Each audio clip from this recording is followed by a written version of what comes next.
शीघ्र ही राम के जीवन का सबसे दुखद अध्याय आरंभ होगा। अयोध्या का ध्वज मेरे चरणों में होगा।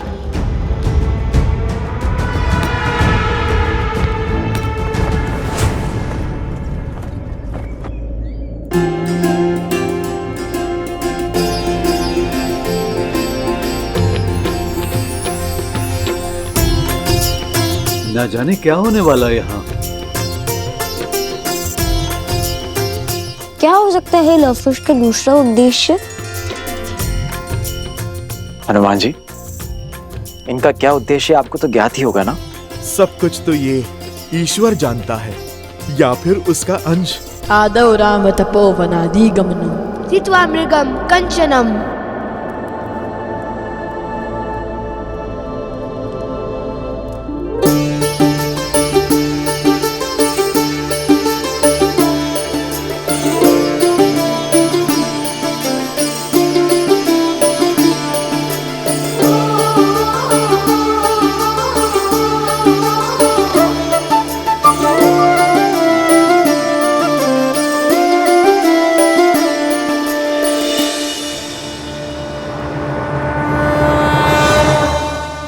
वैदेहरणम जटायु मरणम सुग्रीव संभष्णम।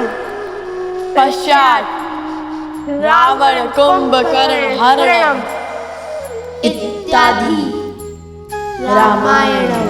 आदर्श और मर्यादा की है ये कथा महापावनम। काट मद श्री से मिला दे श्रीमद् रामायणम, श्रीमद् रामायणम। धन्यवाद आप सबको यहाँ पधारने का धन्यवाद। आज सबके मन में प्रश्न होंगे, सोच रहे होंगे, दुविधा होगी आप सबके मन में कि हमारा उद्देश्य क्या है। उद्देश्य वही हर दुविधा का अंत श्रीमद् रामायण, यही हमारा उद्देश्य है। यह सुनकर आज सबके मन में एक और प्रश्न आया होगा, सोच रहे होंगे कि ये उद्देश्य तो हम पहले भी पूर्ण कर चुके हैं, फिर दोबारा क्यों? दोबारा क्यों? ये वही रामायण है जो आप सब जानते हैं, जिसे सुनने से पाप का क्षय होता है, चरित्र बढ़ता है और आशा जगती है। किंतु ये हमारे उद्देश्य का अंत नहीं। हाँ, ये आरंभ है। वो नया आरंभ जो हमारा उद्देश्य है,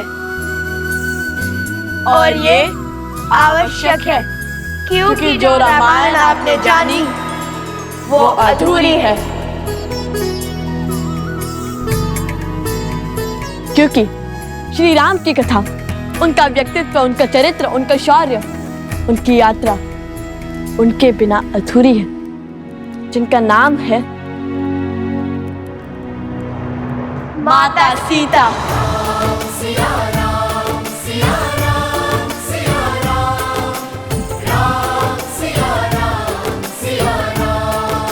हमारा उद्देश्य था रामायण की संपूर्णता, और आज हम वही करने जा रहे हैं जो रामायण को संपूर्ण करेगी। सीतायन।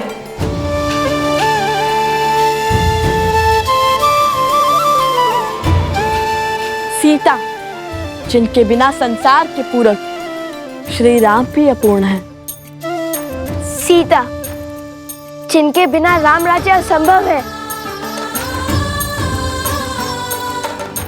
सीता, जिन्होंने राम राज्य के लिए स्त्री और पुरुषों की समानता का बीज बोया। सीता, जो गर्भ में शिशु और मन में संकल्प लेकर चल पड़ी, स्त्री सम्मान के पथ पर लड़ी, उन अयोध्या वासियों के लिए, आप सबके लिए, जिन्होंने उनके चरित्र पर प्रश्नों के लांछन लगाए।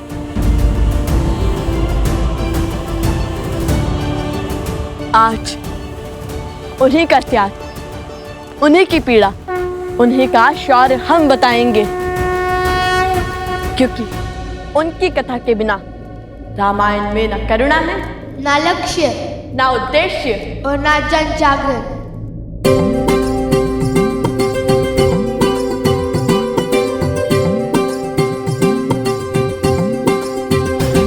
ये संग सिया लौटे थे अवध, श्री राम लखन कर रावण वध, सिंहासन बैठे रघुनंदन, सब अवध भई आनंद मगन, आनंद मगन।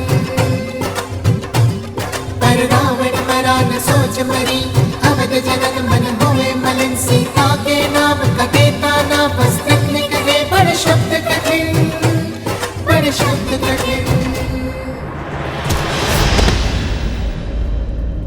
मैं राम नहीं हूँ जो महीनों रावण के घर से आई हुई सीता को अपना लूंगा। घर से दूर किसी अनजान के साथ रात्रि बिताकर आई पत्नी को लौटा लूंगा। मैं मर्यादा पुरुषोत्तम राम नहीं हूँ। मेरा जन्म दिव्य प्रसाद में नहीं हुआ है। मैं ऐसी स्त्री को नहीं अपनाऊंगा जो किसी अन्य पुरुष के साथ रहकर आई हो।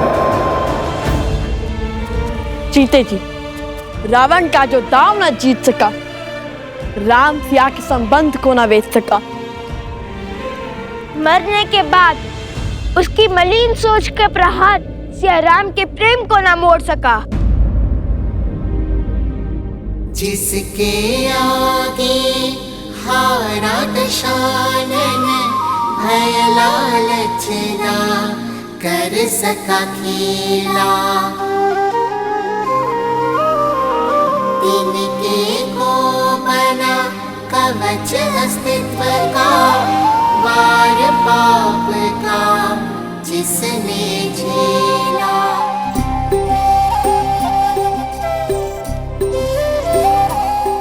वो सीता जिसने मारुति की विनती ठुकराई और कहा जाऊं जो ले जाए रघुराई।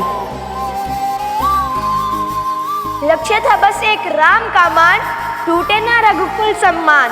त्याग का उसके मिला परिणाम, वन में गई छूटा पति धाम।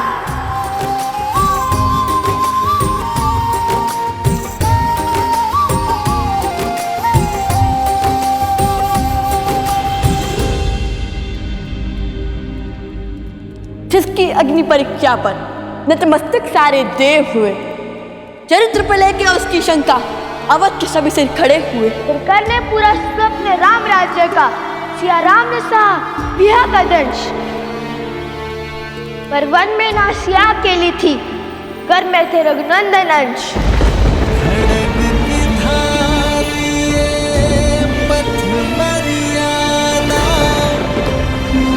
चलते जग हित रघुनंदन। हर पीड़ा हर दंश को सहकर राम की रानी भई सन्यासी। वही जन्मी संतान राम की, परिचय खोकर किया धर्म पालन।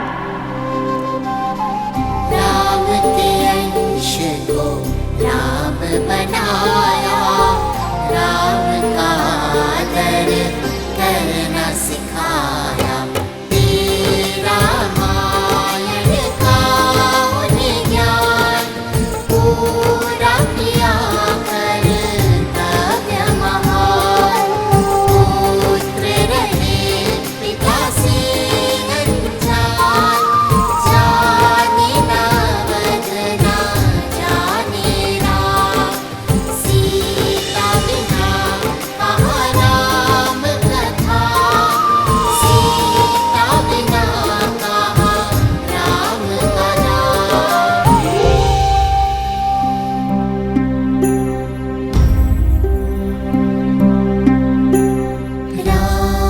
रामायण तब तक आधी, जो न जुड़े सीता संग राम।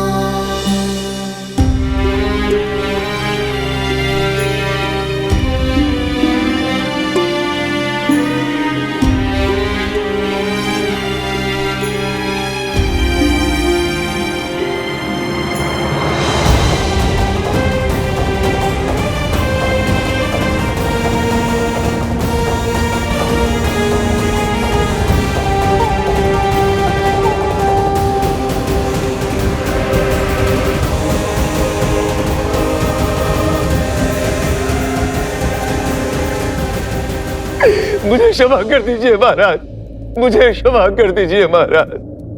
न जाने हमारी सोच पर किस असुरी शक्ति की माया गिर गई थी, जो स्त्रियों को तुच्छ समझने लगी थी और पुरुषों से उनको नीचे गिनती थी। उसी शक्ति के प्रभाव में आकर महाराज मैंने देवी सीता पर संदेह किया। इतना ही नहीं, मैंने उनके चरित्र पर प्रश्न चिन्ह भी उठाया महाराज, मुझे क्षमा कर दीजिए महाराज। आप जैसे शासक ना पहले कभी हुए हैं ना आगे होंगे। अपनी प्रजा की एक पुकार पर अपनी पत्नी से वियोग का निर्णय ले लिया आपने। आप साधारण नहीं है प्रभु। हम ये सत्य क्यों नहीं देख पाए, क्यों नहीं समझ पाए? हमें क्षमा कर दीजिए प्रभु। किंतु अब सत्य सम्मुख आ रहा है। देवी सीता का त्याग और समर्पण लोगों को आभास हो रहा है। एक महलों की महारानी कैसे रह रही होंगी इतनी विपदाओं में। जिस स्त्री का चरित्र सर्वोत्तम होता है वो ही संकटों के ऐसे घोर भवंडर को काट सकती है। हमारे कारण सिया राम पृथक हुए। हम क्षमा प्रार्थी हैं प्रभु, हमें क्षमा कर दीजिए। हे प्रभु, जैसे आप दोनों भिन्न हुए थे वैसे एक हो जाइए प्रभु। महाराज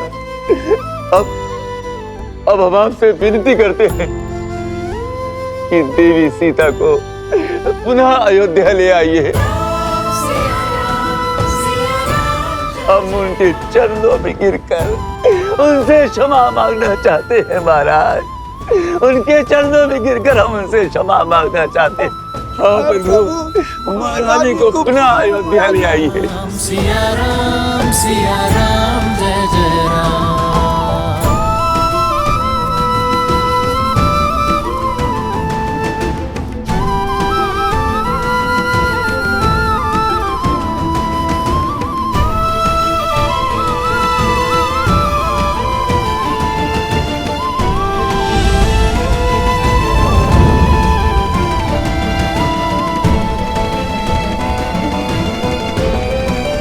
बस मत रो लवकुश।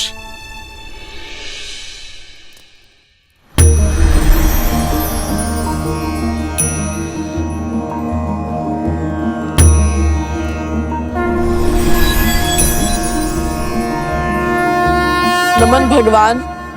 जब लक्ष्य महान हो तो मार्ग में रुकना नहीं चाहिए। सिया राम के आयान की संपूर्ण कथा सुनाने का समय आ गया है लवकुश। जाओ अपना परिचय दो, बताओ सबको कि तुम दोनों कौन हो। कि सीता के मान का ध्वज उठाने के लिए श्री राम के अश्वमेध के ध्वज का मार्ग रोकने वाले कौन हो तुम दोनों?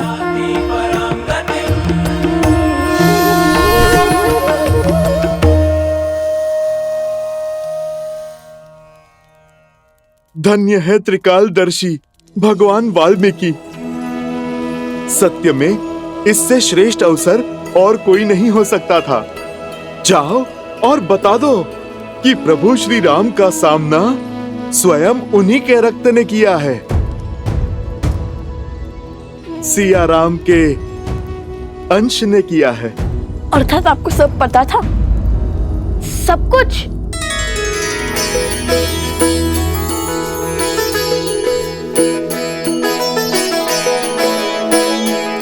मैं तो बस सेवक हूँ प्रभु श्री राम का, और वो काज मैं कभी भी नहीं होने दूंगा जो मेरे प्रभु श्री राम और उनके परिवार के विरुद्ध जाए। जो सत्य तब ना समझा वो अब समझ आया है कि क्यों भगवान वाल्मीकि ने मुझे आज ही के दिन तक चुप रहने के लिए कहा था, मुझे क्यों रोके थे वो? क्योंकि रामायण को संपूर्ण होने के लिए माता सीता का होना आवश्यक था। और माता के अयोध्या आने का शंखनाद तो अब हुआ है। अब बताइए, अयोध्या के कुल के वंशज इस कार्य को कैसे आगे ले जाएंगे और कैसे इसे संपूर्ण करेंगे?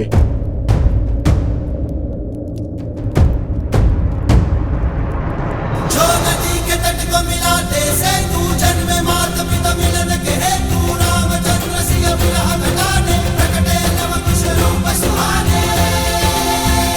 मौन मत रहिए प्रभु। माता को पुनः बुला लीजिए प्रभु। रघुवंश के दीपकों की आवश्यकता अवध में है प्रभु। श्री राम पुत्र को सम्मान ले आइए प्रभु। इतनी शीघ्र? रुकिए।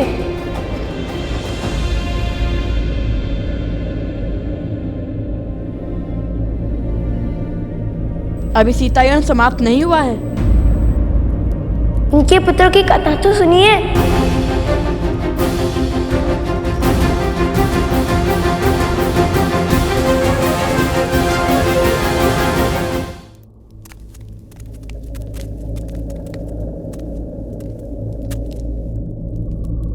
सीता के गर्भ में रघुवंशी है, इसका भान श्री राम को था, किंतु वो एक नहीं 2 बालक हैं, इसका किसी को ज्ञान न था।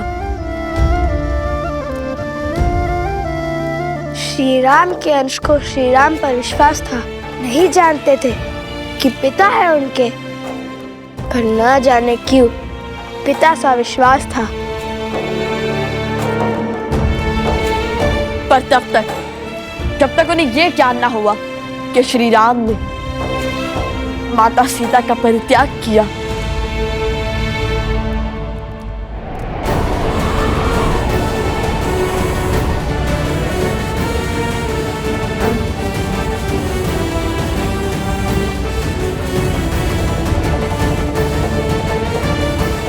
प्रभु,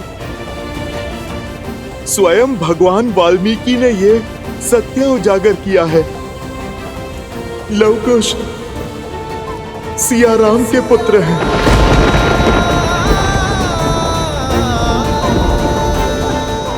मेरे पुत्र?